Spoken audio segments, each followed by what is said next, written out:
Yo pessoas, eu sou Lissa, sejam bem-vindos ao Otaku Something.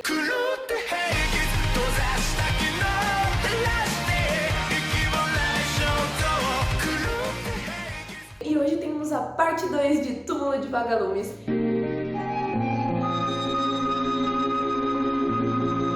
Indicado pelo Mundo da Células, muito obrigado pela indicação. E vamos direto pro assunto, que é: aquela mulher tá tratando muito mal as crianças que estão em responsabilidade dela, que é o menino e a menina, eles estão órfãos, e eles estão ali sob responsabilidade dessa mulher e ela começa a tratar eles mal. Esse negócio da panela foi uma afronta do caramba, do menino ter ido lá e comprado. Eu entendo porque ele fez, porque ele realmente não tava se sentindo em casa ali, e ela tava sendo rude, cada vez mais rude com eles, então ele sentiu que, ok, vou fazer isso por mim. Eu acho que faltou muita comunicação ali, porque ela poderia simplesmente ter pedido pra ele ajudar com os afazeres da casa, porque ele é realmente grande o suficiente pra isso. Mas ao invés disso, ele começou a cozinhar pra ele e pra menina, e aí ela ficou mais brava ainda. Aí ele acabava de usar a panela e as louças e largava lá pra mulher lavar. Ela ficou mais brava ainda. Ela tava certa, só que ela não virava e falava assim: olha, isso não tá legal. Ela começava a berrar com eles, chamar eles de inúteis, chamar eles de aproveitadores. E aí ela tava errada. E aí ela começou a ser rude com eles. E, de novo, o menino não tinha mais o serviço nem a escola pra ir. Ele ficava o dia todo brincando com a menininha. Ele podia estar ajudando nas tarefas da casa, mas ele tava só brincando com a menininha. E a dona da casa com duas crianças a mais pra fazer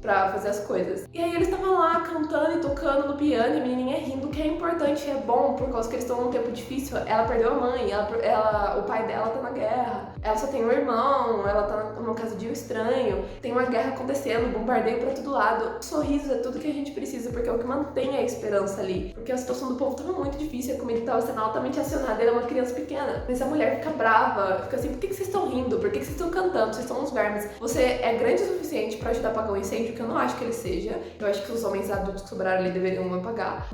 E as mulheres adultas ali apagar também. E não as crianças. Falaram assim: que ele era grande o suficiente pra ir lá e apagar, e ele não ajudava, ele corria direto pra briga, ele não deveria correr pra briga. Basicamente ela mandou ele ficar debaixo das bombas tacando água. O que foi ridículo. Mas aí a situação deles ficou pior ainda e ele decidiu simplesmente que ia sair da casa. Tem dois abrigos pequenos abandonados. E eles decidiram que vão morar nesses abrigos. Eu não sei se é um abrigo com duas entradas ou se cada um é um, mas essa foi a vibe. Então eles foram lá, compraram as coisas que eles precisariam pra casa, ou seja, gastaram mais do pouco dinheiro que eles tinham. Na verdade falaram: a mãe tem muito dinheiro, mais suficiente pra sobreviver, mas ainda assim não é inteligente. Gastaram as coisas e se mudaram, sendo que o abrigo é um lugar público, não é... Ninguém tava usando, era afastado, então ninguém vai perturbar eles ali. Mas foi complicado. Eles estariam assim do lado de um rio, que é perigoso pra saúde e tal. E aí eles estariam sozinhos. E logo eles não teriam mais acesso a comida racionada. Por quê? Porque eles estariam fora do sistema. Um senhor chega a avisar isso pro menino, porque ele tá lá tentando vender. Ele fala: eu tenho bastante coisa pra vender.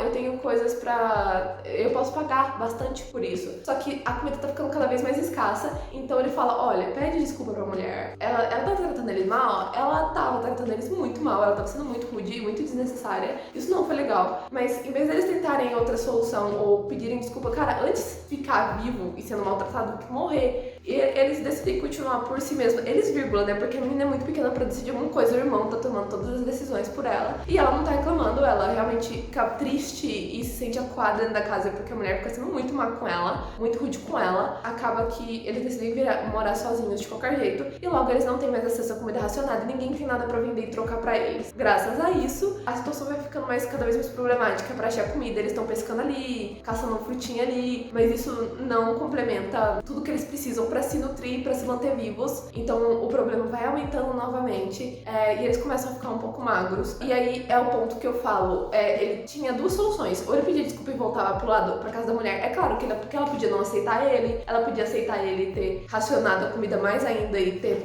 deixado eles praticamente sem comida. Ele podia nem ter saído da casa dela, porque isso foi muita mesmo burrice. Só que é só uma criança, isso é óbvio. Os adultos tinham que ter segurado contra a vontade mesmo assim, porque aquilo foi muita burrice. E aí ela poderia ter ficado dando sopa pra eles o tempo todo, mas era melhor do que eles acabarem ficando praticamente sem comida no meio do mato, que foi o que aconteceu. Aí o menino começa a roubar, e quando ele faz isso, ele acaba prejudicando as outras pessoas, e ele acaba apanhando muito, porque pegaram ele roubando, obviamente, ele não é nenhum gênio do crime, e nisso ele larga a irmã sozinha no meio da noite num abrigo que é totalmente aberto. Não é totalmente aberto, porque protege das bombas, mas qualquer um pode entrar. Ele larga uma criança, uma menina pequena sozinha, pra ir roubar no meio da noite. Isso obviamente deu problema. sistema. Então isso é muito perigoso. E ele roubando. Na hora que ele é pego e apanha por roubar, era a hora dele voltar com o rabo entre as pernas pra casa da mulher. Ela é uma megera? Escrota? É, mas ele deveria ter voltado. Porque aí a desnutrição dos dois só piora. E aí a gente chega no momento derradeiro onde a menininha tá tendo super diarreia. Tudo que ela come dá diarreia louca. Aí ela vai pro médico, ele leva ela no médico e o cara fala, é diarreia por desnutrição. E ele, o que eu dou pra ela melhorar? Ela, comida. Aí a menina fica, onde eu vou achar comida? E não tem resposta pra isso, porque não tem como achar comida. Porque não tem comida o suficiente pra todo mundo. Só que, de novo, talvez se ele tivesse um sistema de racionamento de comida, ele teria alguma coisa, não o suficiente, mas alguma coisa, ela não estaria super, ultra, plus magra. Eles estão fora do sistema porque eles estão basicamente alojados dentro de um abrigo no meio do mato, sem ninguém saber, entendeu? A partir daí eu fiquei pensando, gente, por que ele em nenhum momento pensou como solução voltar pra aquela mulher, pedir desculpa e voltar pra lá? Em nenhum momento ele preferiu roubar isso, ele preferiu deixar, a irmã tava em alto estado de desnutrição, com diarreia louca, mal se mexendo, mal se movendo, e ele não foi lá pedir desculpa e voltar pra casa da mulher. Ela maltratava eles, maltratava, ela tava errada, 100% errada. Antes ser maltratado vivo do que só estar morto, não é mesmo? E não, ele continuou assim. Logo, a menina não aguentou, ele finalmente, a guerra acabou, ele descobriu que o pai dele provavelmente estava morto, ele não conseguia contatar outros parentes, o governo tava tão bagunça lá, que ninguém viu aqueles dois lá. Se tinha algum sistema para recolher órfãos, ele não ia saber disso, porque de novo ele tava no meio do mato, num abrigo, e acabou que ele conseguiu sacar bastante dinheiro e finalmente comprar comida. Então ele comprou bastante comida e tal, e voltou pra casa, moto passando. Casa, porque era um abrigo, e aí lá nesse abrigo ele decide dar essas comidas. Ele fala assim, ó, vou preparar comida, comprei tudo que você precisa pra você comer bastante e ficar bem. Só que antes disso ele corta os pedaços de melancia e dá pra menina. Só que é tarde demais, ela tá muito esquelética. Quando ela levantou a blusa no hospital, a gente viu que ela tava muito esquelética. Então obviamente ela não aguenta, ela dorme e nunca mais acorda. Ele fica um tempo ainda no bombardeio, ele agarra o corpo dela e tal, mas ele sabe que ela tá morta, aí ele crema ela, joga um pouquinho dos restos mortais dela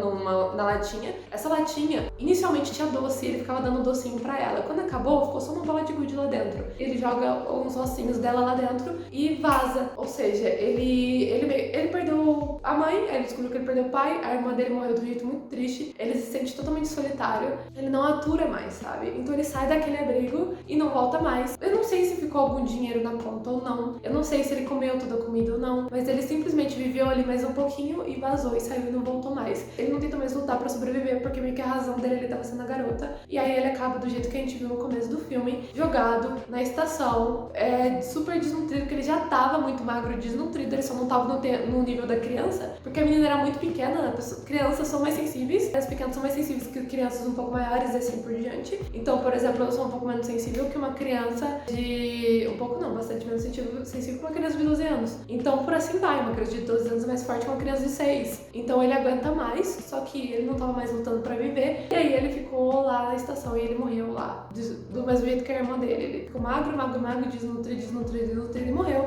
E a gente vê que realmente o governo não tinha sistema pra catar essas crianças, porque tinha vários outros meninos em volta dele morrendo. Um morreu junto com ele ali. E aí várias crianças jogadas, definhando e morrendo. E tudo que os adultos diziam é, olha esses vagabundos aí, eu detesto esses vagabundos aí, como se as crianças quisessem estar ali. Mas não tinha emprego pra aquelas crianças. E não deveria ter emprego pra criança, porque criança não devia estar trabalhando. Mas, enfim, pela época que era, aquelas crianças poderiam estar ganhando algum sustento. Mas não tinha emprego, não tinha comida, não tinha ajuda, não tinha os pais estavam mortos, os pais na guerra, as mães mortas. Obviamente isso ia acontecer. Então o filme data todos os horrores aí da guerra. O que eles fazem com os inocentes e os mais inocentes possíveis, que são as crianças que ficam totalmente desprotegidas de uma tutela de algum adulto. Por que eu não chorei perante a morte das duas crianças? Primeiro que eu já sabia que elas iam capotar, né? Eu acho que se não tivesse aquele momento no começo onde a gente via ele morto, eu ia ficar mais sad. Eu preferia ter visto isso no final. Segundo, porque o tempo todo eu ficava assim, por que você pelo menos não tenta voltar pra casa da mulher? Ele nem tentou. E aí eu fiquei tipo, gente, isso era uma opção muito mais plausível. Tinha vários jeitos disso dar ruim e eles acabarem igual. Mas tinha um jeito, uma vertente ali, uma rota que poderia ter dado bom, caso eles voltassem pra casa da mulher. Por que que eles não tentaram, cara? É isso que me emputece. Aí eu vi aquilo e fiquei tipo,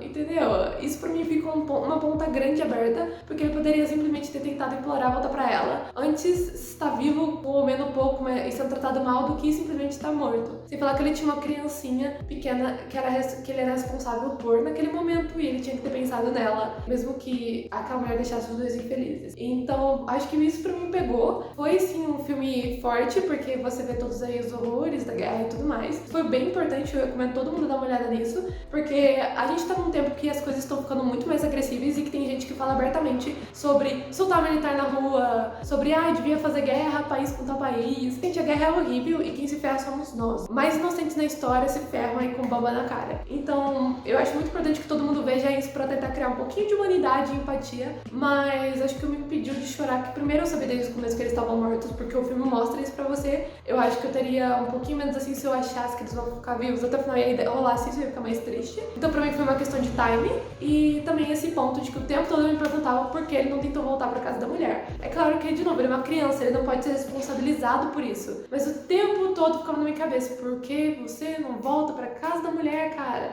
Então isso pra mim ficou tão na minha cabeça que eu acho que pra mim cortou um pouco o feeling também. Então eu acabei não chorando, eu consegui olhar o anime por uma perspectiva meio fria, mas a gente viu de perto as crianças ficando abandonadas, pessoas perdendo casas, pessoas altamente machucadas, a mãe deles morreu 100% queimada, eles tirando os corpos das pessoas que iam no hospital ou não, e aí vermes no chão, os corpos sendo tacados em valas. Aquilo foi horrível e é isso que uma guerra traz. Ela não é legal, ela não é divertida, ela só traz desgraça. E esse foi o ponto do filme, principalmente. Então ele realmente cumpre o papel, ele realmente é pesado e faz com que a gente que tá acostumado com paz, porque o nosso país não é um super pacífico, né? Mas a gente nunca viu uma guerra. Pelo menos eu nunca peguei guerra e eu acho que a maioria de vocês também não. Então a gente tá muito acostumado com a paz e a gente não sabe o que é o horror desse tipo de situação. Então é muito importante a gente consumir esse tipo de conteúdo. Então eu realmente gostei bastante de Túmulo de Vagalumes, mas eu sou um monstro insensível, então eu não chorei. E é isso aí, esse é o final. Espero que vocês tenham gostado do vídeo. Espero que ninguém me mate porque eu sou um monstro insensível e cruel. Eu espero muito que vocês tenham gostado. Se vocês gostaram, deixa seu like, se inscreva no canal, deixa aí nos comentários pra mim o que você achou. Na nossa descrição tem as demais redes sociais pra mais conteúdo otaku e a opção membros está toda